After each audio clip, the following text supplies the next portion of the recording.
So what does a world leader holding an interview underwater have to do with a Nobel Prize and a billion-dollar startup fund? Well, on the surface, not much. But these events from mid-October 2025 aren't as random as they seem. Today, we're going to connect the dots to uncover a really powerful story about how innovation, leadership, and resilience are all working together to shape our future. Let's dive in. You know, leaders all over the world are constantly trying to figure out how to cut through all the noise on the big issues. And the challenge is huge, right? How do you take a problem that feels so massive, so far away, and make people feel how urgent it is right now? Well, in a move that was, frankly, historic, President Sarango Whips Jr. of Palau did something no one had ever done before. He held a live interview from the bottom of the ocean. I mean, what an unforgettable way to show the world the very real, existential threat his island nation is facing from rising sea levels. Talk about a literal deep dive into one of the most pressing issues of our time. But a move like that, as brilliant as it is really just one part of the solution. To actually tackle a problem like climate change, you need more than just awareness. You need real, fundamental progress. And that brings up a big question. What's the actual engine of progress? What is it that really fuels our future? And as it turns out, the answer to that very question was just recognized with the Nobel Prize in Economics. The big award went to these three thinkers for their incredible work that basically pinpointed the single most important factor for long-term growth. So, what was it? What did they discover that was so revolutionary? Well, their research completely changed how we think about what makes economies, and really entire societies, grow and thrive over the long haul. Okay, so here's the key takeaway. It's not just about having more money or more workers. True, sustainable long-term growth actually comes from a constant churn of innovation, new ideas, new tech, new knowledge. That is the real engine. And this isn't just some academic theory either. We're seeing this play out in a huge way with massive investments. Just look at HSBC. They've just committed $1 billion to fuel exactly this kind of innovation. And they're using India's incredible startup scene as the testing ground. But here's the detail that's a real game changer. The type of money it is. It's called non-dilutive debt.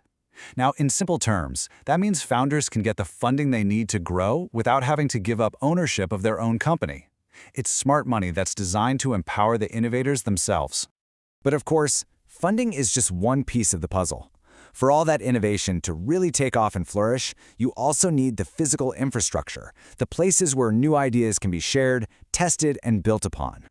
And this is just a brilliant example of that commitment. On October 12th, India opened its very first museum dedicated entirely to semiconductors. You know, the tiny little chips that power literally everything in our modern lives. The goal here isn't just about looking at the past, it's about creating a national semiconductor nerve center to inspire the next generation of innovators. Now, this kind of explosion of innovation and investment, it doesn't just happen in a vacuum. It needs a new kind of leadership to guide it. And what we're seeing is that the old rules of governance are being rewritten to keep up with this incredibly fast-changing world. Just look at this major policy shift in India's public banking sector. It's a perfect example. For decades, getting the top job was an inside game. But now, those key leadership positions are being opened up to professionals from the private sector, bringing in fresh expertise and new talent to really shake things up. And this whole idea of evolving leadership, of opening the doors to new voices and more collaboration, it's not just happening within countries. It's starting to happen on the world stage, too. So from October 14th to the 16th, India stepped up into a major global leadership role. They hosted a UN summit for 32 different countries that all contribute troops for peacekeeping missions. This wasn't just another meeting. It was a real, collaborative effort to solve tough challenges and make these vital security missions more effective. So, okay, we've got this surge of innovation, and we've got this shift toward more collaborative leadership. But what's the point of it all? Well, the ultimate goal is to build a society that isn't just more prosperous, but one that's also more fair, more durable, and more resilient for everybody. And technology is a huge part of making that happen. Take a look at the revamped Accessible India app. Its purpose is simple, but so profound, to empower people with disabilities and senior citizens by making sure public spaces, transportation, and even digital services are accessible to everyone. It's all about using innovation to break down barriers. And this focus on building a stronger, more robust society goes beyond just accessibility. It's also about how we prepare for and respond to major shocks, a theme that was really highlighted by a recent global observance. On October 13th, the International Day for Disaster Risk Reduction, this was the central message. And it's such a powerful reminder, isn't it? While we can't always stop a natural disaster from happening, the level of devastation often comes down to human choices, our planning, our preparedness, or our lack of it. Resilience is something we have to actively build.